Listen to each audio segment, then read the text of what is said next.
This week we're talking to Aaron Linton up at Leichhardt, and Aaron's had some good success with improving productivity on these farms since taking over, and is going to share that with us. Okay, Aaron, can you just give us a quick overview of your farming system? This farm here, we're running a 6-foot dual row system, 500 apart, just trying to keep the controlled traffic and decrease our work effort on the paddocks. I've got about, it'd be a bit over 100 acres on this side, about 140 acres of flood irrigation on the riverbank side, and I've got 100 acres of trickle or drip irrigation on the heavier ground on the other side of the road over here. Yeah. And why did you decide to put the trickle irrigation?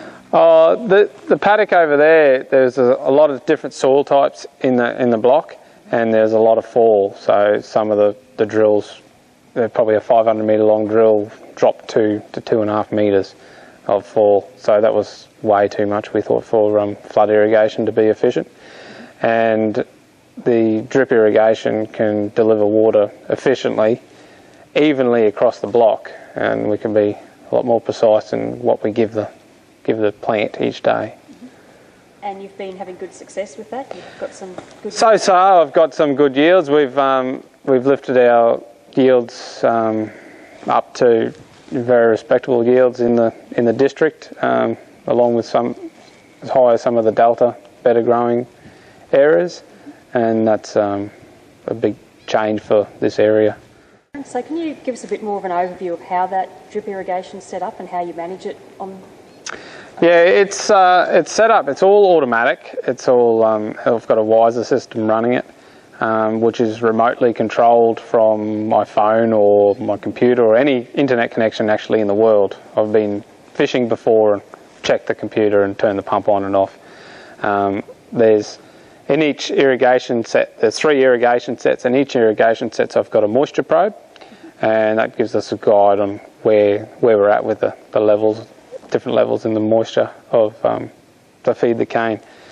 So I can adjust the irrigation from the farm and the computer, or from remote. We also can fertilise with each day. As long as I've got the fertiliser tank full, I just use granule fertiliser and dissolve it and mix up a brew and put on a little bit each night actually.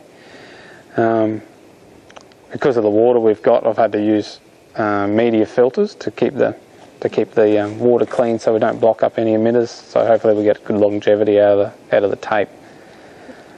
And the water for your drip irrigation, you've got a fully recycled system here?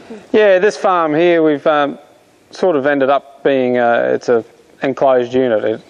I catch the water off the riverbank side into the recycle pit, and that, unless there's an issue, a big rain runoff, I can't catch it all.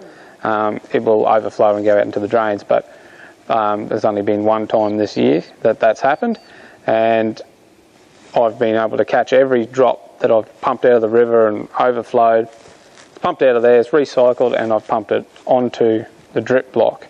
Now in the drip block, everything's under the ground, and unless there's a big leak or I have to do a bit of maintenance, there is no runoff on that block. So basically no tailwater leaves my farm. Can you give us an idea of what you think have been the keys to improving the productivity on your farms? I think it's the irrigation, being more precise with the water and giving the plant what the plant needs each day, and overcoming any restrictions in the soil. I can also give it fertiliser when it needs it, or just a little bit each time, and that's been a big help in what we've done.